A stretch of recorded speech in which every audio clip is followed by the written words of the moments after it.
আমরা মনে করি বাংলাদেশের আপামর ছাত্র জনতা তারা তাদের রক্ত দিয়ে এই আওয়ামী লীগ সরকারের পতন ঘটিয়েছে এবং তারা তাদের জায়গা থেকে তারা সর্বোচ্চ শ্রম দিয়ে পরিশ্রম দিয়ে তারা রাজপথে থাকবে এবং যে কোনো ধরনের প্রতি বিপ্লব তারা ঠেকিয়ে দেবে।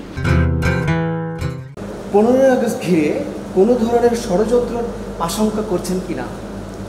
আমরা এই মুহূর্তে আমাদের কাছে থাকা তথ্য অনুযায়ী আমরা 15 আগস্টের ব্যাপারে সর্বোচ্চ জায়গা থেকে সতর্ক অবস্থানে আছি।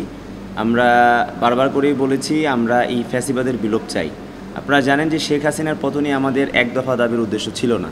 আমরা চেয়েছি এক দফা দাবিতে শেখ হাসিনার পতন এবং শেখ হাসিনা যেই ফ্যাসিবাদী রাষ্ট্র কায়েম করে গিয়েছে সেই ফ্যাসিবাদের বিলোপ।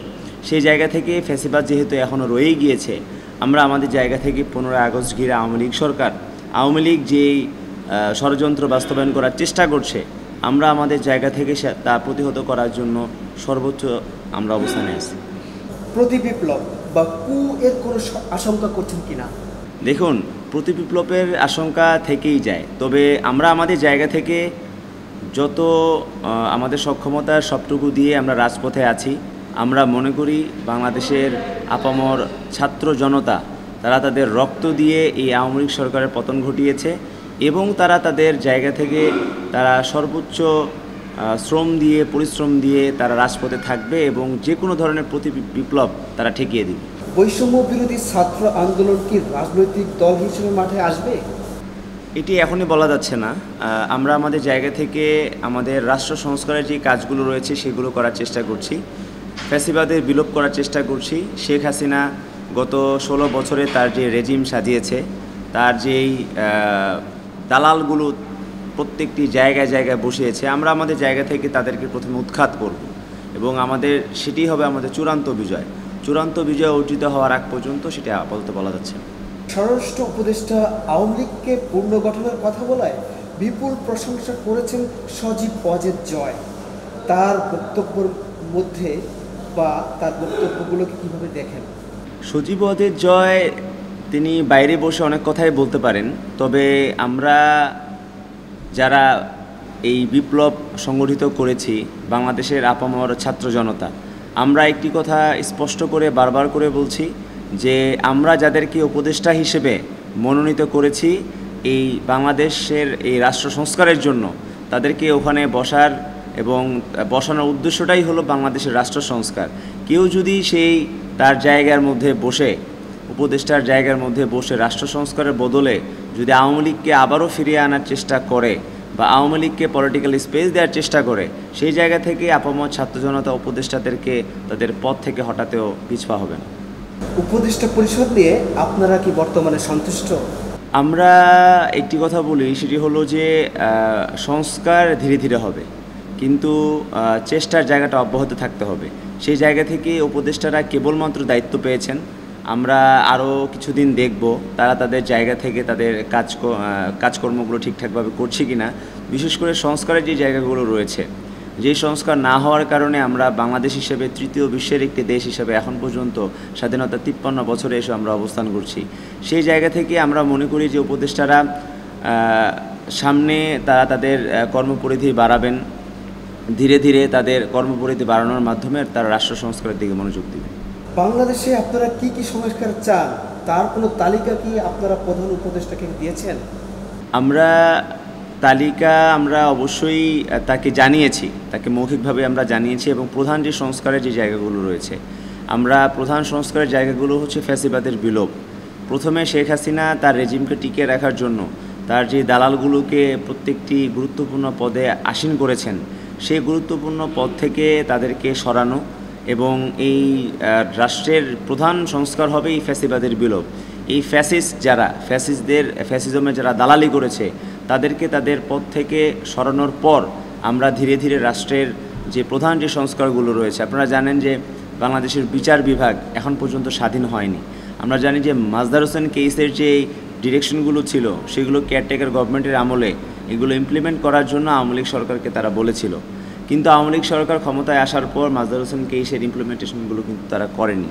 আইন মন্ত্রণালয় থেকে বিচারের যে পার্টটা রয়েছে, আইন সংসদ এবং বিচার, সেই বিচারের পার্টটা কিন্তু তারা আলাদা করেনি। সেই জায়গা থেকে বিচারের বিভাগের স্বাধীনতা আমাদের হবে একটি প্রধান একটি বিষয় রাষ্ট্র সংস্কারের ক্ষেত্রে।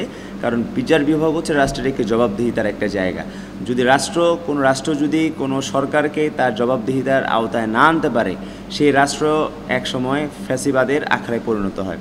সেই জায়গা থেকে আমাদের প্রধান কাজ হবে বিচার বিভাগের স্বাধীনতা। এছাড়াও আমাদের বাংলাদেশের যেই শিক্ষা ব্যবস্থা, আপনারা জানেন যে আওয়ামী লীগ সরকার তারা বাংলাদেশের শিক্ষা ব্যবস্থাকে তারা কোন পর্যায়ে নিয়ে গিয়েছে। আজ আমরা আমাদের জায়গা থেকে দেখতে পাচ্ছি যে শিক্ষার্থীদের পড়াশোনার প্রতি যে একটা আগ্রহের জায়গা, তা প্রায় বিলুপ্তর পথে। সেই জায়গা থেকে শিক্ষা ব্যবস্থাটাকে নিয়ে আমরা সবচেয়ে বেশি কাজ করতে আগ্রহী এবং ইতিমধ্যে আমরা আমাদের উপদেষ্টাদের মাধ্যমে আমরা জানিয়েছি যে শিক্ষা ব্যবস্থার একটা আমূল পরিবর্তন আনতে হবে, যেন আমরা উন্নত বিশ্বের সাথে তাল মিলিয়ে আমাদের এই বাংলাদেশকে একটু উন্নত জাতিতে পরিণত করতে পারি। অভ্যুত্থানের পর আওয়ামী লীগের কি আর রাজনীতি করার অধিকার থাকে? দেখুন, আওয়ামী লীগ আমরা অভ্যুত্থান করেছি, কিন্তু একটি বিষয় লক্ষ্য করবেন, আওয়ামী লীগ কিন্তু গণহত্যা চালিয়েছে। আওয়ামী লীগ গণহত্যা চালিয়েছে এবং আওয়ামী লীগ টানা 3 দফা 2014 সাল, 2018 সাল এবং 2024 সালে 18 কোটি মানুষের ভোটের অধিকারকে তারা নষ্ট করেছে, তারা ভোট ডাকাতি করেছে। সেই জায়গা থেকে আওয়ামী লীগ কোনোভাবেই বাংলাদেশে রাজনীতি করার কোনো স্কোপ রাখে না। আমরা আমাদের জায়গা থেকে একটি কথাই বলবো যে বাংলাদেশকে উন্নত রাষ্ট্রে পরিণত করতে হলে আমাদের রাষ্ট্রের সংস্কার আনার প্রয়োজন এবং যারা বাংলাদেশকে এত খারাপ একটি জায়গায় নিয়ে গিয়েছে, সেই আওয়ামী লীগ সরকার যারা গণহত্যা ঘটিয়েছে, তারা বাংলাদেশের এই মাটিতে রাজনীতি করার কোনো অধিকার রাখে না। পুলিশের দুর্নীতিবাজ অফিসাররা পালিয়ে যাচ্ছে, তাদের গ্রেপ্তারের এখনও দুর্বলতা দেখা যাচ্ছে। যেমন হারুন, বিপ্লব এবং নিপীড়নকারীদের গ্রেপ্তার না করে পালিয়ে যাওয়ার সুযোগ দেওয়া হলো কেন? আমরা একটি কথাই বারবার করে বলছি যে এই ফ্যাসিবাদের যারা দোষর রয়েছেন তাদের সবাইকে বিচারের আওতায় আনতে হবে। হারুন, বিপ্লব তারা যেখানে পালিয়ে থাকুক না কেন তাদেরকে অবশ্যই বিচারের আওতায় আনতে হবে, খুঁজে খুঁজে বিচারের আওতায় আনতে হবে। কারণ শেখ হাসিনা কিন্তু একা এই ফ্যাসিবাদ কায়েম করেনি। শেখ হাসিনাকে এই ফ্যাসিবাদ কায়েম করার জন্য যারা সহযোগিতা করেছে তারাই হচ্ছে কি ফ্যাসিবাদের দালাল। ফ্যাসিবাদের দালালদেরকে যে কোনো মূল্যে গ্রেফতার করতে হবে, সেই ব্যাপারে আমরা আমাদের জায়গা থেকে সজাগ দৃষ্টি রাখছি। যদি তাদেরকে গ্রেফতার করা না হয় আমরা রাজপথ ছাড়ব না। এই সরকারের মেয়াদ কতদিন থাকবে বলে মনে করেন?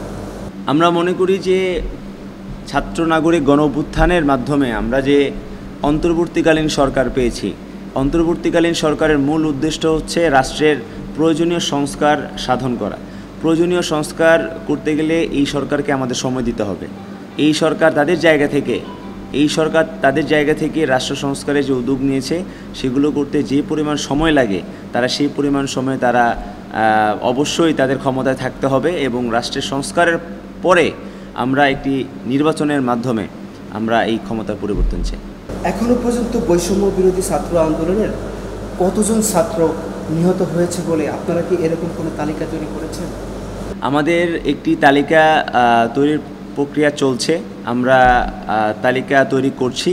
তবে আমাদের হাতে থাকা তথ্য অনুযায়ী 500-রও অধিক লিস্টেড, 500-রও অধিক আমাদের ভাই ও বোনেরা নিহত হয়েছেন এবং আহতদের সংখ্যা আসলে হাজার হাজার। আমরা বাংলাদেশের প্রত্যেকটি হসপিটালে আপনারা লক্ষ্য করবেন, প্রত্যেকটি হসপিটালে আপনি গ্রাম, শহর, মফস্বল, জেলা এবং প্রত্যেকটি বিভাগীয় শহরে আপনি লক্ষ্য করবেন যে আমাদের প্রচুর ভাইয়েরা আহত হয়েছেন। পুলিশ তার জায়গা থেকে সর্বোচ্চ শক্তি প্রয়োগ করেছে। আমাদের 500 ভাইও যদি মারা যায়, আমাদের বহু ভাই কিন্তু আহত হয়েছে। সেই জায়গা থেকে আহতের তালিকা অনেক দীর্ঘ। আমরা গতকালকে পঙ্গু হাসপাতালে গিয়েছিলাম, জাতীয় চক্ষু হসপিটালে গিয়েছিলাম। আমাদের অনেক ভাই তাদের চোখ হারিয়েছেন, আমাদের অনেক ভাই তাদের পা হারিয়েছেন, অনেকের পায়ে ইনফেকশন হয়ে গিয়েছে। তো সেই জায়গা থেকে আমরা আমাদের কাছে থাকা তথ্য অনুযায়ী আমাদের হাজার হাজার ভাই আহত অবস্থায় আছেন এবং আমার শহীদদের তালিকা অনেক দীর্ঘ। সমন্বয়কারীদের একজন সমন্বয়ক হিসেবে আপনি দেশবাসীকে আমাদের চ্যানেলের মাধ্যমে কি বলতে চান? আমরা বাংলাদেশের জনগণকে একটি কথা বলতে চাই, আপনারা ছাত্র সমাজের উপর আস্থা রাখুন। আমরা আওয়ামী লীগ বা বিএনপি নই, আমরা বাংলাদেশের ছাত্র সমাজ। আপনাদের ভাগ্য পরিবর্তনের জন্য আমরা আমাদের জায়গা থেকে সক্ষমতার সবটুকু উজাড় করে দিয়ে এই আওয়ামী লীগ সরকার পতন ঘটিয়েছি এবং আমরা বারবার করেই বলছি আওয়ামী লীগ সরকারের পতন ঘটনই আমাদের উদ্দেশ্য ছিল না। আমাদের উদ্দেশ্য ছিল এই আওয়ামী লীগ সরকার বাংলাদেশে যে ফ্যাসিস্ট রেজিম কায়েম করেছে, সেই ফ্যাসিস্ট রেজিমের পরিবর্তন, সেই জায়গা থেকে আমরা আশা করব বাংলাদেশের জনগণ আপনারা অন্তর্বর্তীকালীন সরকারকে সর্বোচ্চ জায়গা থেকে সহযোগিতা করবেন।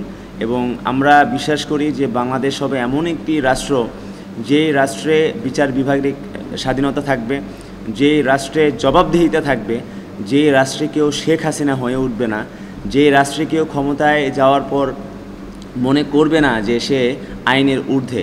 এই রাষ্ট্রে আইনের চোখে সবাই সমান, এই বিষয়টি আমরা অবশ্যই এস্টাবলিশ করব।